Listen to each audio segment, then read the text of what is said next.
Hi everyone, it's Melissa. Today I'm going to do a video on my 10 or 11 top beauty habits that I have kind of incorporated into my lifestyle over the years. I am by no means any kind of a beauty expert. I'm not a skincare expert. Lord knows I'm not a hair expert. But I have lived a real long time. And over the years, I have talked to people, I have watched people, I have asked people what they used, I have looked at magazines, looked at YouTube videos, and then I've decided a few things that I felt were right for myself. So I thought I would talk about them here today. I do have a wound right here, and if you hear noises, there is filming going on outside my house. My son is doing some filming in the yard, but so please excuse that. But I have a wound and I didn't want to cover it up. I just want to let it heal. I was cleaning the house and raised up and looked up at the same time, and my top cabinet was open, and so the corner of it got my cheek right here. So I hope it doesn't gross everybody out. So anyway, I am going to go ahead and get started. The first one that I have liked to incorporate is to sleep on my back. I started this when I was, when back in the late 60s, early 70s, when, we had to do our hair in great big rollers to get it straight. And I couldn't sleep on it like that on my side. So I had to put the pillow, on my neck and sleep that way. So I kind of got in the habit.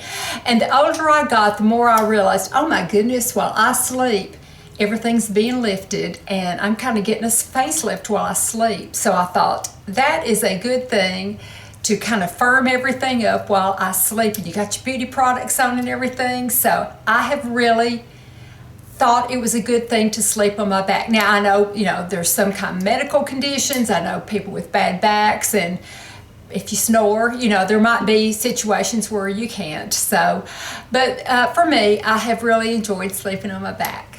The next one is finding skincare that worked for me and sticking with it. It took me some trial and error and some studying and everything, but I found the skincare I liked. And the reason I like of not switching around, over the years, I have always noticed older women with beautiful skin, even when I was younger. And I would talk to them and I would say, you have the most beautiful skin. What do you use on it?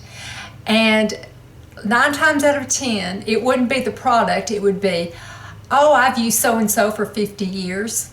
Oh, I've used this for 45 years. It was always the consistency that seemed to be with their skin. And that kind of stuck with me. So when I found the skincare that I liked, the Retin-A and the Obagi, I stuck with it. And I have been tempted to try different things, to try... the companies want us to buy things. That's their business. And so it's just, watching commercials and reading magazines and YouTube and looking at companies and stuff, Instagram, you get tempted to try different things. I have been a lot. But I find if I just stick to what I know works for me, it just seems to work better. It keeps my skin from getting irritated, and it sure saves me a lot of money because I'm not buying a lot of products. So sticking with skincare that works for me. I think this is very important. We know how important sleep is, and I think it's important to set the mood for sleeping to get a good night's sleep. Whatever works, if it's having clean sheets, if it's taking a shower, if it's low lights, if it's nice music, if it's listening to something quiet, if it's reading or not reading, or computer or not computer, or TV or not TV, whatever works for you to set a nice calm mood. Now I'm a person that worries, so I cannot think of or talk about anything or think about anything serious if I can help it. I try not to while I'm in bed or when I'm going to sleep. Every once in a while Doug will say, oh, what are we going to do about the kids or grandkids so-and-so? Well, I'm done. I'm up for the night. That's what I always say to him, just go ahead and give me a shot of caffeine because I am up all night long. I might as well go downstairs. So I have found if he can, for Doug to have asked him to wait until daylight when maybe I can handle it better to discuss something that is a serious nature. Because if I get it at night, I'm up all night worrying about it. That's just the way I am. So I think creating a nice atmosphere to sleep. This one's a mental thing, but I think it really helps you outside too, because it kind of comes out, because it kind of, makes you happy. I think it's keeping a good imagination. As children, we just have all these imaginations. I see my grandkids, they just have the most marvelous imaginations. I don't see why we have to lose that. It can be an imagination to start writing a book, or to start painting a picture, or start photography.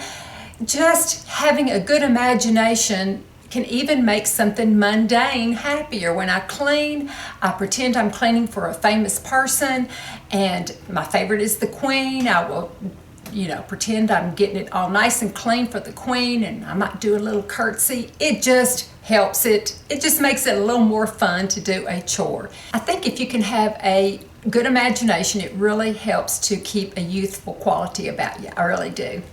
The next one is so self-explanatory, but I just kind of wanted to mention it again, and that is to drink water.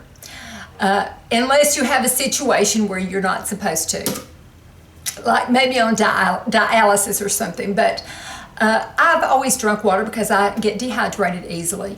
But sitting outside in this heat, I've needed to be outside more for my own peace of mind. I have made me a thing of ice water, took it with me, sat out on the porch, walked around, whatever I needed to do. And I'll drink my coffee in the morning. The rest of the time, I just kind of keep refilling and sipping on my coffee. But I think water just really cleans us out. It helps it helps our cells. It hydrates them. It is good for our health and just washes the wastes and the toxins out of our bodies. I just think it's really good to stay really hydrated, and I think it's a really good beauty habit to get into. The next one has been really important to me in more ways than one, and that is to keep limber, exercises, whatever it takes. Of course, I always have to say this, you have to do what's right for you and what your doctor says is okay for you to do. But I like to keep limber. I am very afraid of osteoporosis. It runs in my family. My aunts were just so stooped. One of them was pretty much 90 degrees. I'm so afraid of, as I age, breaking my bones and not being able to take care of myself. It worries me.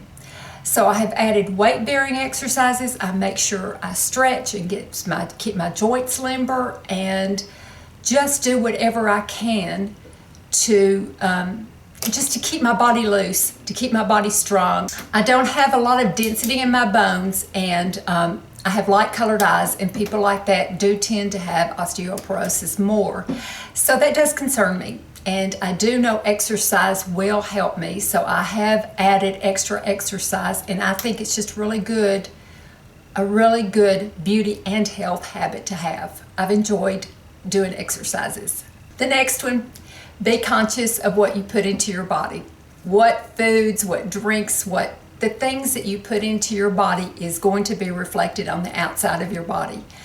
I know if I don't get enough sleep, if I don't get enough of the foods that my body eats, that I'm going to feel tired, I'm going to have circles under my eyes, I'm going to just look really drawn. So I try to eat. I do have, medical problems that affect what foods I eat, and that's why people have asked me to do what I eat in a day, but I'm not going to do that. I've done it one time before, but since then I've had more problems, and so what I eat is not relevant for what other people should be eating. I eat to nourish my body the best way I can, and to cause as least amount of inflammation to my intestines that I can. Those are my goals with eating. So sometimes, I have to eat what other things people don't eat. Sometimes I have to eat baby food. So it just isn't relevant for me to do what I eat in a day. It's not helpful. But I do know that I have to eat the best I can in order to feel and look the best I can. It's just really important, but especially to feel and be as healthy as I can, because I do think what you put in is what you get out of your body. You know, it's if you feed it well, then it's going to perform better for you. Okay, the next one, I know a lot of people are going to disagree with me, but this is what works for me, and me only, is not to use a lot of layers on my skin. I use one layer at night that is Retin-A mixed in my palm with Obagi blender, put it on my skin, go to bed. In the morning, it is 4 layers. It is my vitamin C serum, then it's my acid, then some sunscreen and foundation, and that's all. And that's the maximum layers really that I can use on my skin. What happens with my skin is it starts sagging. The more layers, if I put a bunch of different layers on my skin, Lord, my jowls sag down below my boobs. I mean, they're down, they're down to here. It is awful, but I just get so saggy. The weight of different layers just weighs my skin down. Whether it's a serum, whether it's an oil, whether it's moisturizers or heavy moisturizer, I just can't put a lot of layers on my skin. My skin doesn't like it. Now, that being said, I see so many women with beautiful skin that do use lots of serums and oils and stuff like that, and they just have beautiful skin, and it's because of these products. So it goes back to finding out what works for you. What works for me is not a lot of layers. So I try to keep it just at a few layers and keep it very simple. But that's like I said, that's what works for me. Well, this one has really made a difference, and it is, I haven't done it on my skin yet, but I've been doing it on my hair, and that is derma rolling. I have these bald spots right back here, right over here, that derma rolling has really started to help. It really has, and I'm still on a low dose, low needle length, and I'm on a 0.25, and if I go up, I think I'll have even better luck with it. But it has really started to fill in. I am excited about it. Like I said, I haven't tried it on my face. I think I'm gonna try it on my lips first, because I've noticed on my lips, it's losing fullness. That happens when you get older. But like this side over here, it still has, color in it. And this side, nothing. It reminds me of Christmas Vacation, where Cousin Eddie's talking about going down the sled. He said, now over here, it's fine, but over here, I ain't got nothing. That's what it is with me. Over here, it's fine, but over here, I ain't got nothing. So, derma rolling is just really something I have discovered and I'm excited about. The next one is using glycolic lotion on my body. I use it from here down. I don't use it on my face or my neck, but the rest of my body, I slather on that glycolic lotion. Now, I like the Glytone, but finding you a good glycolic lotion to put on your body, I think it really helps. It's made a big difference.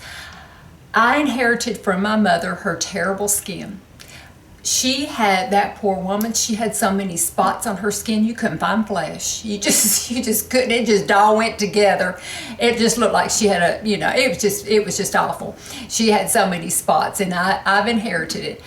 Now the glycolic acid the Glytone has not gotten rid of them completely, but it has really smoothed them out. And I have noticed if I don't use it for a while that my chest will get, I've got my pointer out. My chest will get crepier, and so will underneath my arms. And when I start using it again, that really helps a whole lot. So glycolic lotion on my body that's been a real good beauty habit I've gotten into. Okay, this is the last one. I think it's number 11. And it is the one that I think might be the most important. It is to find joy in simple things. Gosh. I share a lot on here, but there's so much I don't share, which I shouldn't. And there's things hanging over my head. There's things I'm worried about. There's things I'm depressed about. And I get depressed. But if I can find joy in sitting on my back porch, if I can find joy watching my grandkids play or visiting outside with my children, if I can find joy training my dog, I've been teaching him tricks. If I can find joy in bird watching, if I can find joy in any simple thing I do, then it's going to give me, it's just going to affect everything. It's going to affect me emotionally, spiritually, and physically. I just so don't want to be this elderly person that has gotten bitter, that is bitter in life, and that can easily happen with dreams that were not met, with things that you expected to happen that didn't happen, with disappointments. If you can turn it around and find joy on the things that you do have, I just think that that is vital. No matter the amount of wrinkles you get, it will keep you beautiful, I think, your whole life. I really do. On that note, I'm going to end. I really appreciate you watching this so much. Thank you. I hope everybody stays safe and healthy. I really appreciate everyone watching, and I'll talk to you soon. Bye-bye.